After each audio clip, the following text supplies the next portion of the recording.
Well, you're very welcome back here with the Crossmaglen area, and you'd have to say hello to Aoife. Just a wee technical glitch there. I think it had to do with the rain and the singeing the wires all the way around Camla with me and Declan here because my internet was going funny there. So at least we're back. But Aoife, it's great to have you here. We hadn't got you last week. You were busy last week. But before we go, just a couple of wee pointers. Declan did bring up about the police constable or the head of the PSNI being in Crossmaglen on Christmas Day, and the guys were all the heavy ordnance beside him, which sent out a bad signal to this area. But as I said to Declan, if you would watch Una Welch's history of South Armagh, he might be sort of a wee bit surprised and say, "Well, hold on a minute, this is a different thing altogether here," because the history of this area, believe it or not, Aoife, this area here has more historical sites than any other county in Ireland, and of course, it's all good. So I well believe it. So I know Declan did mention it, but I know you're from Crossmaglen and you may mention it yourself. But just to say that if you're in talking terms with the police or the police constable we're talking about here, maybe you could send him the link to watch Una Welch's History of South Armagh. You'll be doing us a favour. I'm doing him a big favour. So Aoife, tell us what's happening up in Crossmaglen. Yeah, thanks. I'm so glad to be back. I missed you last week. I wasn't available last week. I'm so glad to be back.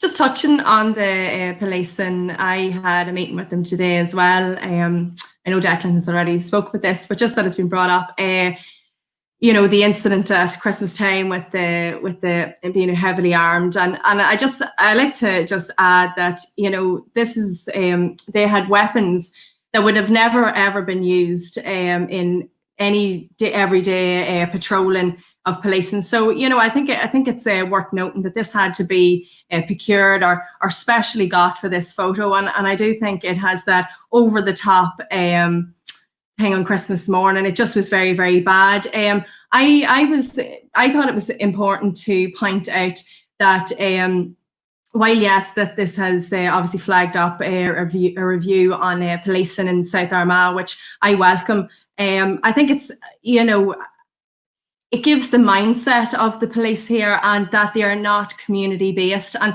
my changes that I want is that I want community policing. I want policing that we can rely on, that we haven't been able to rely on, well, in my mind ever, because from I've been brought up here, we have a heavily fortified barracks, and it's, my description of it is a rusty tin can, and you know, it's just trying to get policing more community based, community friendly, and that the community have trust, and that we can build that trust, and that we can get negotiations started so that we're able to that, well, policing are more approachable, because at this minute in time, you know, there's probably not around South Armagh, you know, if you asked anybody on the ground or constituents or anything like that there, they wouldn't have say that there was a great response. So I'm trying to better that and better the trust in the community.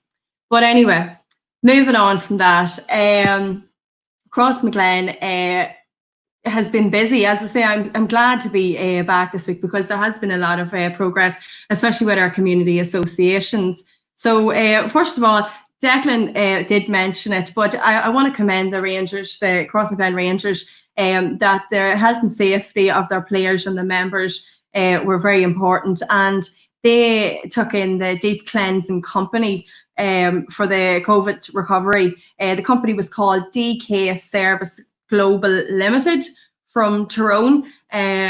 Looks like spacesuits, but they've done a great job, and it shows the importance and, you know, that to stick to the guidelines and to ensure the safety of all their members and their players. I know that training has started back this week. Friday night, my own child was at the under-7s with his dad, and it was great to see, you know, well, he had said that it was great to see the children being able to at least be around kicking a ball.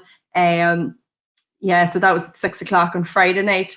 There was registration to be done online. There was COVID-19 questionnaire, and teaching the parents that their responsibility starts at home to ensure that the guidelines are adhered to, and the cleansing must be done, you know, at home before they ever get to the pitch. And just to give, you know, give an update on where they are with it. And I thought that was brilliant initiative on their behalf. So we have, where's my next one? Yeah, so continuing on with the community association, we have, and sticking to the guidelines, obviously businesses are looking to get up and running again, and there's more people out and about. We are trying to get to continue with the sanitation and hopefully introduce that around the town to see where we can go with that. Now that's something that's going to happen in the next couple of weeks, but we did have talks on it, and it's welcomed suggestion from me. I thought it was a great idea that we could get out and do that. Now again, it hasn't happened yet, but it'll be interesting to see in the next couple of weeks for the community association to get out and get them onto walls and buildings and different stuff, working with the council. Hopefully we can make that happen. I have been working very closely with the local businesses to discuss different issues arising, and with the new guidelines and trying to get the economy up and running again, and advising businesses through the whole lockdown. We've been advising businesses on different things, like self-employed income support scheme, on the wage retention scheme. Across border workers obviously weren't entitled to get the COVID-19 payment. We went to try to get into talks to ensure that they were able to get that. That wasn't the case. We then had to advise them, this is all through our office, on the temporary wage subsidy scheme, which was for cross-border workers from the south. It was much like the retention scheme in the north, it just slightly different. And but we were given, and our welfare clinic as well, which I actually take in the Sinn Féin office in Crossmaglen. I knew that they run one in Newry, and there's John Kirk on a Saturday morning. But if anybody even needs information on any of those things, ring our offices, and I can direct you to your local office or the next place that does it, or to us. So yeah, working in terms of businesses reopening and advising them. We actually had a council meeting this week.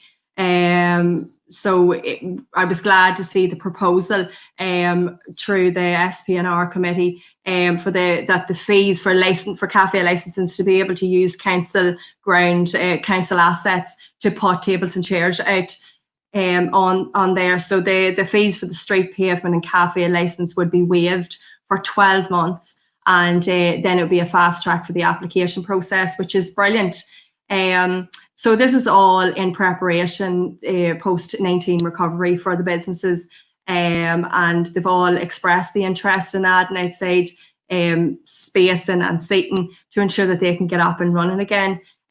Whilst it is important to get the economy up and moving and introducing this initiative to help, it's essential, and this was my point last night in the council meeting, it's so essential that the access for mobility for any individual is not restricted. This is in terms of people with disabilities.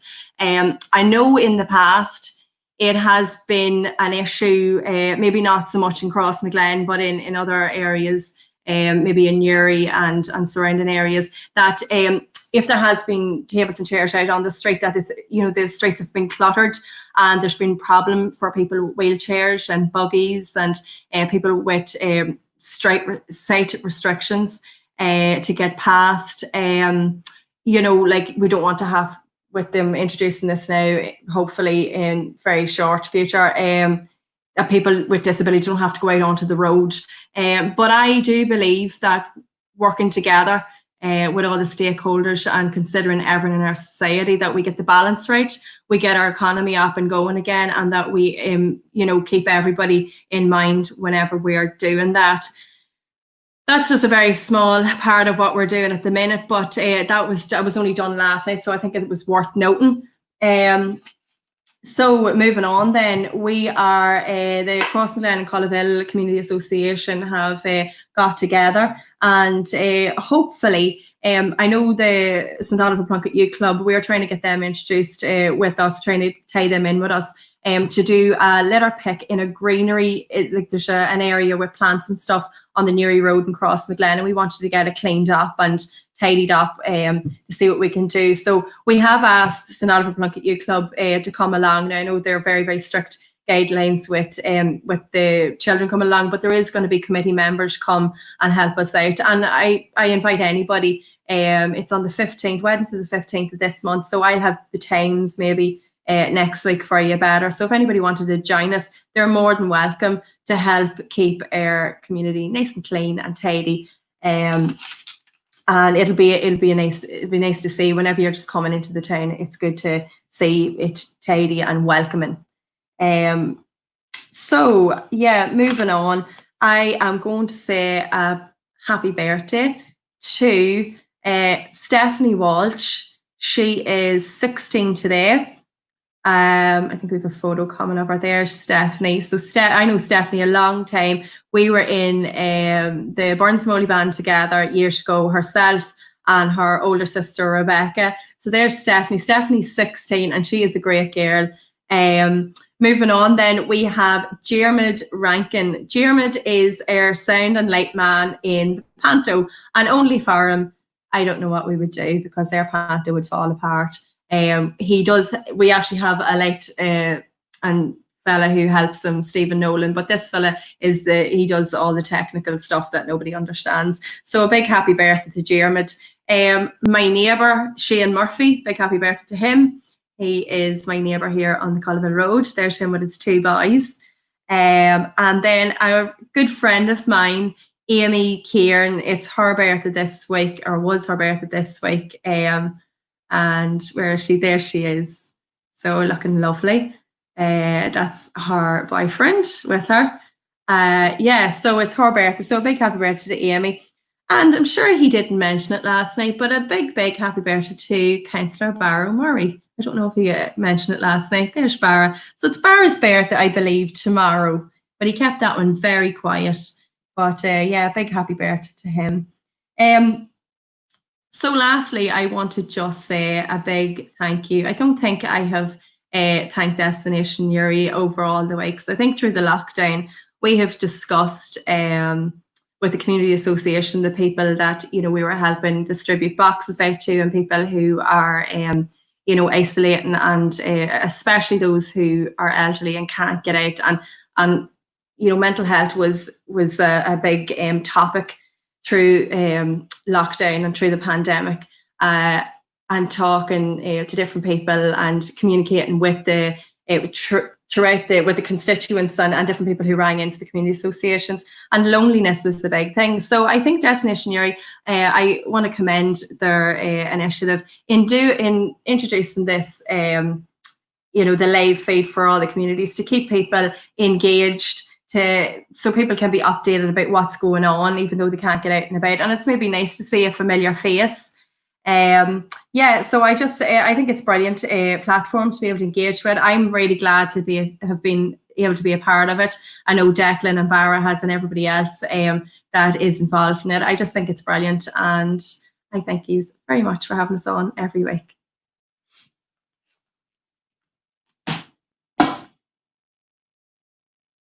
Can't hear. Aoife, listen, thanks a million. Much appreciated. Love your kind words there. Yes, Destination Newry, they did think about this during the pandemic, and they sort of looked at the whole thing and they thought this was a good way to get the message out right across the area of what's happening. And we're very proud to be part of that, and we're delighted with your kind words there, because sometimes people tend to forget that we be sitting in the background and all that, and it's much appreciated. So, but before we go, you see, when you're talking about the seats along the pavements and all that, I know the weather of the day, you wouldn't be sitting out in anything.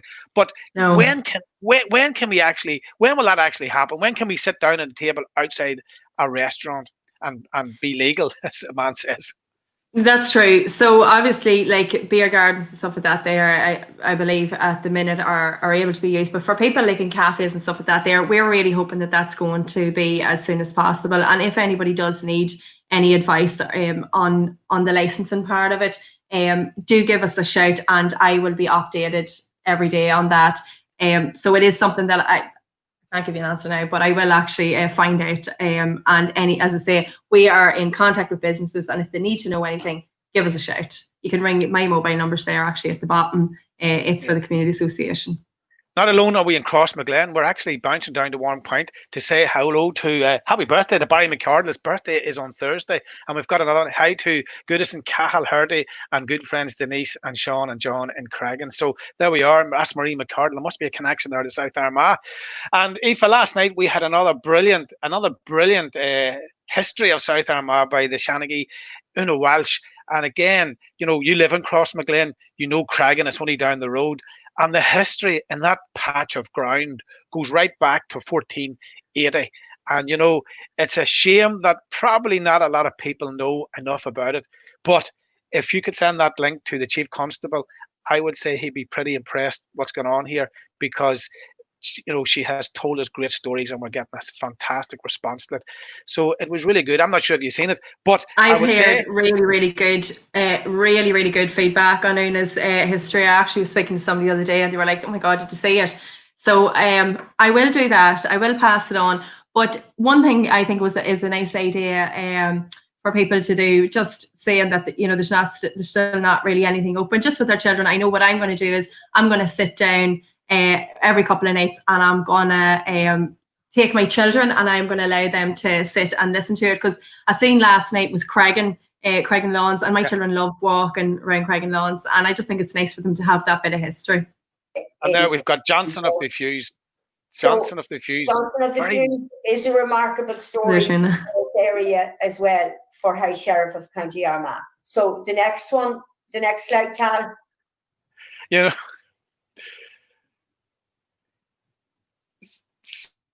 Now, this is Sir Thomas Jackson.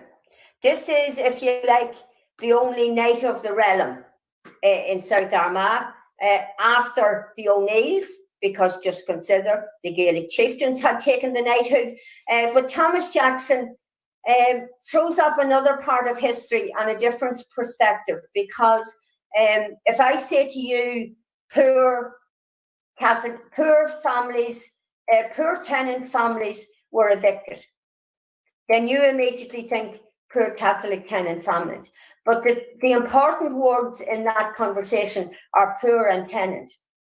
Your religion didn't matter. If you couldn't pay your rent, it didn't matter whether you were Church of Ireland, Presbyterian or Catholic. If you couldn't pay the landlord, you took to the road. There was no other option. And this is a Church of Ireland family, the Jackson family. They were evicted, a widow woman, an ancestor of Thomas Jackson, a widow woman with 6 children, evicted from lands at Orker, and took them many years to get back. The McMurphys were evicted out of Kernally after Seamus Moore was hanged. The McMurphys were evicted from Kernally, and we went for almost 100 years to lands at Tullyvallen, and it took that 100 years to get back into Kernally, where they still are now. But the Jackson family, Thomas Jackson left South Armagh as a young man, went first to London and later to the east. And Thomas Jackson was the founder of the Bank of Hong Kong and Shanghai. And if you go, he was awarded a knighthood in 1899 for his services to finance and commerce. If you go to Statue Square in Hong Kong, there is a copper statue of Thomas Jackson from the townland of Orker, because of his founding of the Bank of Hong Kong and Shanghai. Now, there's an interesting story. The family who took, the person who took most of the 9,000 acres of the O'Neill land at the time of the Cromwellian confiscation was a man by the name of Thomas Ball. The Ball family had come with Cromwell and stayed on. It's why you have Ball's Mill, Camley Ball. He took most of the O'Neill land, and he built, at the request of the people, the meeting house in Crossmaglen. And when the house was built, the people had said they'd like a clock above the square, above the meeting house, and he did erect a clock. But to show us disdain for the people, the clock that he erected was not an actual working clock, but a piece of wood with hands painted on it. And immediately the wit that's in the DNA in South Armagh, and most particularly within the town of Crossmaglen, it created a poem of written by Michael Waters, and his story I'll tell you about on another night, but written by Michael Waters as Crossmaglen being the only place in the world where time stood still because this clock didn't move. The first thing that Thomas Jackson did as a Church of Ireland man that had left South Armagh, the first thing he did when he made money was send home a brass clock to be erected above the meeting house in Crossmaglen, back to his people. Now, if you look at one of the questions Damien asked me last week was the media perception and the perception across the world of South Armagh, you would not come up with a story that would tell you that. So this is the important thing about the local stories and the telling of the local stories. Okay, the next slide. Well, there we go, Aoife. Thank you. I don't need to watch it now. That's only a snippet. The clock in Crossmaglen, when it was first built, was only a wooden one, and it only had painted hands, and the time stood still in Crossmaglen. And then they had this Sir Thomas Jackson. He went and he became a very, very important man and a very, very wealthy man, and he never forgot where he come from. Again, this is a story that I had no idea. I had no idea that he's buried in Creggan as well. So again, you know, these are good news stories that's coming out of our area, and we want to portray that. And here in Destination Newry, we're delighted to be involved in this. And I think what we're doing with the community associations, we're getting your story out to all your people. And of course, then with Una coming back and giving us the she's only scratching the surface, because there's loads and loads more to come. And of course, you know, the way she tells it, and of course, her own people were put out of Carnally, and it took them 100 years to get back. And when she spoke about Seamus Moore McMurphy last night, you could see the glint in her eye, and you could see the pride in her whole being about her forefathers, because she can trace her lineage right back through to Seamus Moore McMurphy, who actually fought, believe it or not, with Bonnie Prince Charlie in the Battle of Culloden. So there we have it. And that's all on your doorstep, Aoife. Only not a half a mile, not even a half a mile from where you're living.